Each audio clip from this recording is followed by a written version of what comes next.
Assalamualaikum warahmatullahi wabarakatuh. Let me introduce myself. My name is Medina Callista Andria with student number 2321222059. I'm from class A.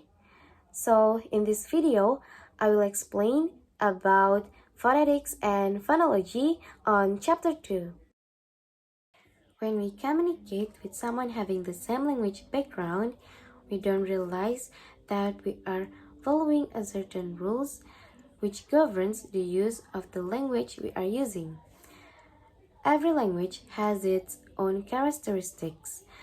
As we know, the difficult things about English are the spelling and the pronunciation, because the same letters can be pronounced differently in different words. So from that, we can see that language is a rule governed.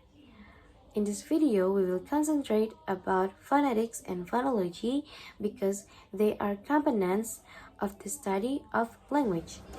First topic is about phonetics. Phonetics is the science of speech sounds and their production.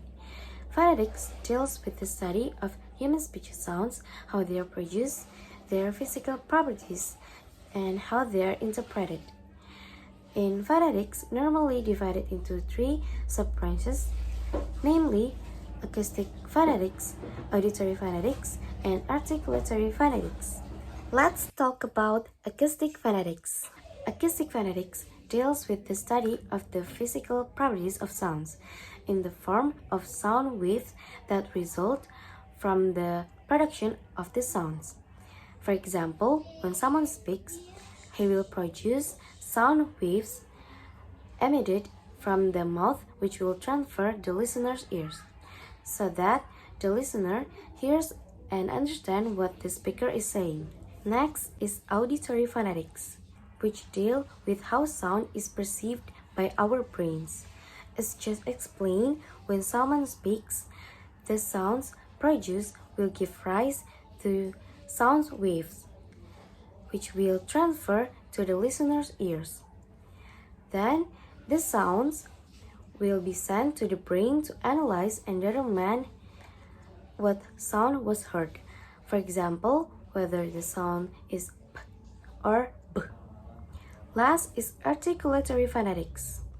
Articulatory phonetics also deals with the sounds of language, that is, focuses on how sounds are produced, which means this branch of phonetics deals with the speech mechanism involved in the production of sounds, and discuss things such as roles and functions of our lungs, the passage through which the sounds flow, and the parts of the mouth.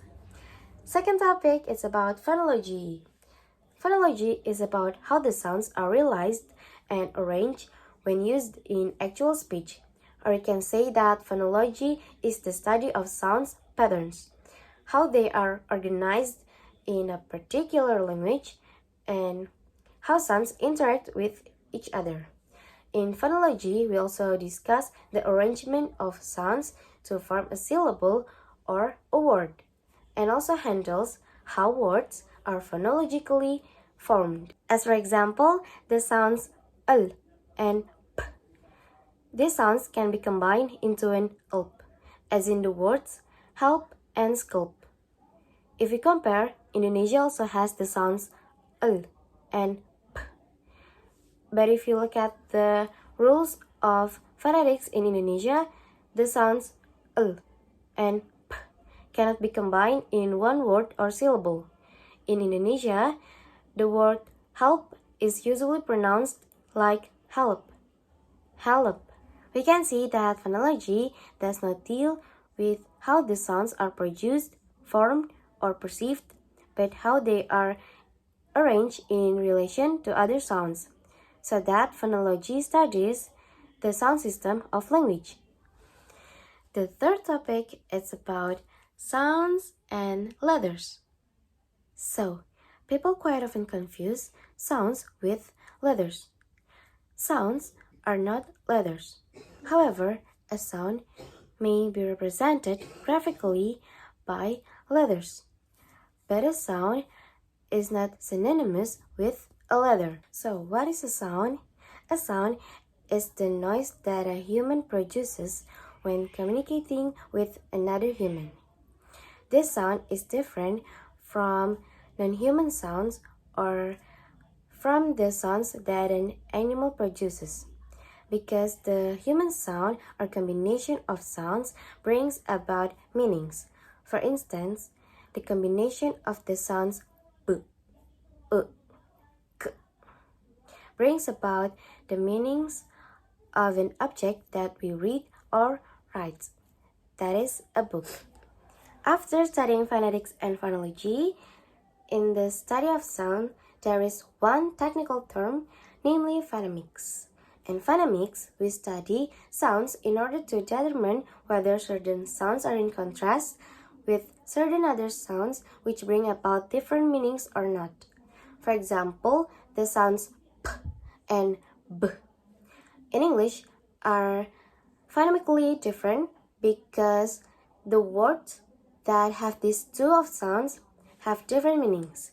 For example, pie and buy, eat and eat, bad and bad are in contrast and have different meanings. On the other hand, in English, at the beginning of the word, it is pronounced with a strong puff of air, like path, path, path. But when it is at the end of the word, it is pronounced without being aspirated, like tap, tap, tap. The key to being able to speak English fluently is to understand how to pronounce it clearly by learning and getting used to speaking it in everyday life, and following several practical exercises from native speakers on several platforms. So that's all I can explain about phonetics and phonology. I'm so sorry if there are many mistakes. Wassalamualaikum warahmatullahi wabarakatuh.